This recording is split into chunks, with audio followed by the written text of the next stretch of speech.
Hello, fellow Earthlings. This is Earthling 6455463728, and I wanted to talk about how the US is probably going to end up like China. The reason for that is that Social Security and the things that were put in place, Medicare and so on, I think eventually they will be eroded to the point where people will have to move back in with their parents. I think the nuclear family will be on a downslide, and you will have similar family structures. That collectivist idea, that collectivist idea that we associate with Asia, I think it will come back because that's what people do. When you have nobody else to turn to, you end up turning to your family. So, and on the flip side, I also think that perhaps in many ways Asian countries will become somewhat less or more individualist like the West. I think there'll be a certain amount of convergence, as they say in biology. And the idea of convergence is that basically animals that are very different can end up looking very similar because they fall into the same spot in the ecosystem. So I think long term, as I said in another video, as more and more power is accumulated at the top and people become richer and governments become less important because companies and individual CEOs can tell them what to do, that's what's going to happen. I think social nets, even the very best ones, are probably going to eventually disappear, as a lot of those resources that help the bottom to the people at the bottom or the people below the very richest to make it when times are hard. I think there is no way to prevent the power of the rich from taking as much of that away as they possibly can before something catastrophic happens. And as I might have said in other videos, I think that we look at the way things are now and we think that that's the way that they've been in many instances, in many scenarios and spheres, and that's the way in many ways that they will continue to be. And I think that's incorrect. I mean, there's a lot of things that have not been like this. You know, people used to wear hats. Women used to really be in the kitchen all the time. And there are things that we think that is going to be the same going forward. We think that, the military might of the US is always going to be the force. And it's not going to be. Times change, things change. The British Empire was a blink. I have to go look that up. But compared to other empires, sure, the sun never set on it, but the sun set on the whole empire in a short period of time. I'm sure Spain thought that they were really doing very well when they had their fingers and claws in the New World, and that's gone. But back to the US and how it's going to become like China. Without a social security net, people have to rely on their family. That's what happens. And if you have to rely on your family, it means that you're going to become less individualistic. I mean, we don't remember because we weren't alive then, and we don't, many of us are not students of history. Why should we be? We are, experts in our own fields, whether it's medicine or business or textiles or whatever it might be. So we all are not equally looking back and seeing how things were. Before there was, a social net in many places in the world, the only people you could rely on was your family. People lived at home for a very long time. At the end of the day, there were matriarchs and patriarchs because you had to listen to your dad, because who else was going to take you in? It's just your family. So people in the West, we look at the people in Asia and we say, oh, they are very collectivist. They're They don't think of themselves. They're not very individualist. They're not imaginative, and all these things that we associate with being individualistic, and the benefits of it. And we don't really look at the reasons why. In all of these places, people only have their family to depend on. If you look at Romeo and Juliet, did he seem like he was just going to break with his family? Yeah, because of a girl. But aside from that, there was two families that were trying to kill each other. And even in, is it Huckleberry Finn? Again, there were two families that were trying to kill each other.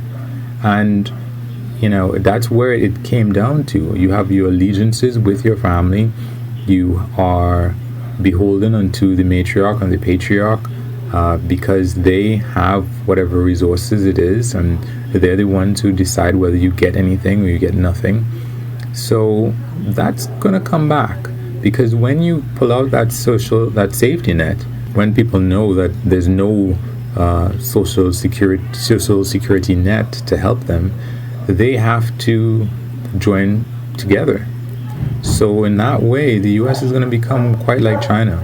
And even if it is, I'm not certain about China, whether they have a very good social support system or not.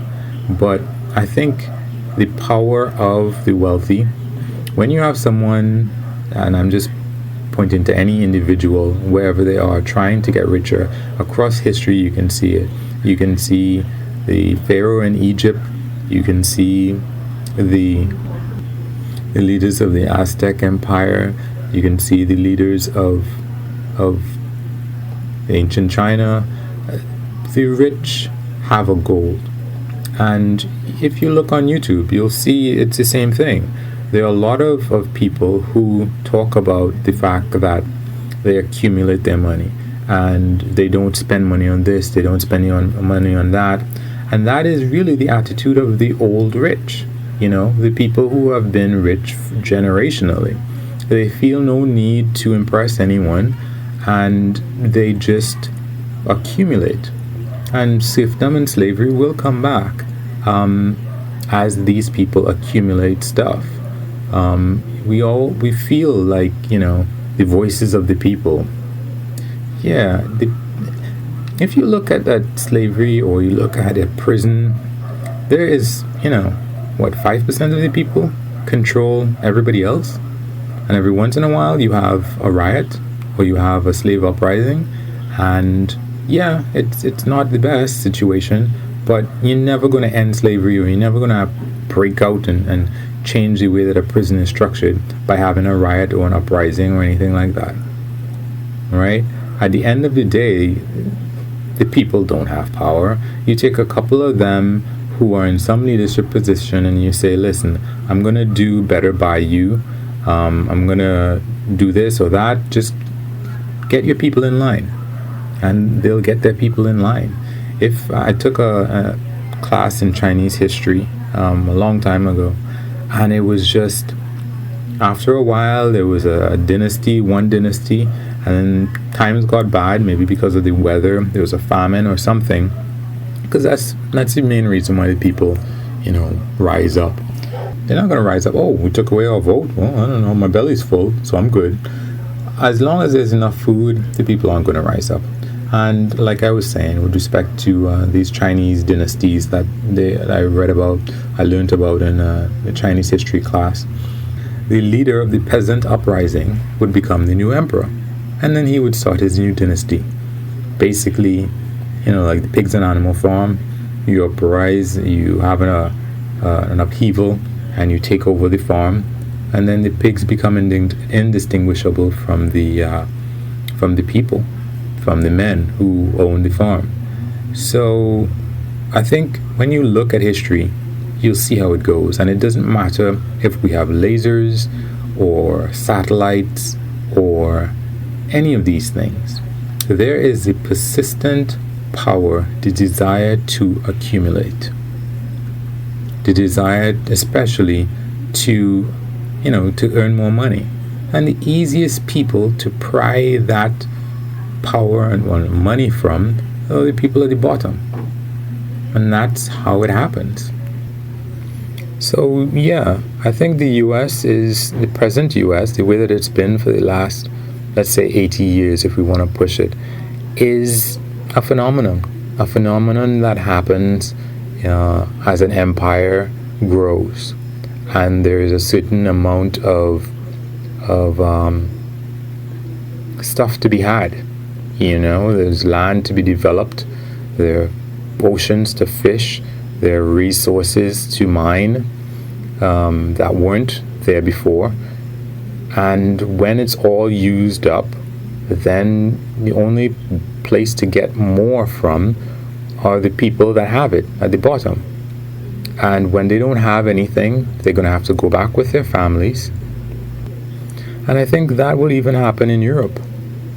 I mean, right now, many European kids, I think, in many countries, they never left the household, But we are seeing that happen in the US again. Millennials, as people keep saying, more and more of them are living at home.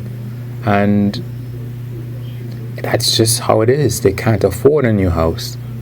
And as the price of colleges goes up so much higher than inflation, that source of developing themselves is going to get smaller and smaller, even if that stream is temporarily dammed, let's say, in terms of let's say Bernie Sanders gets into power and decides to make tuition free.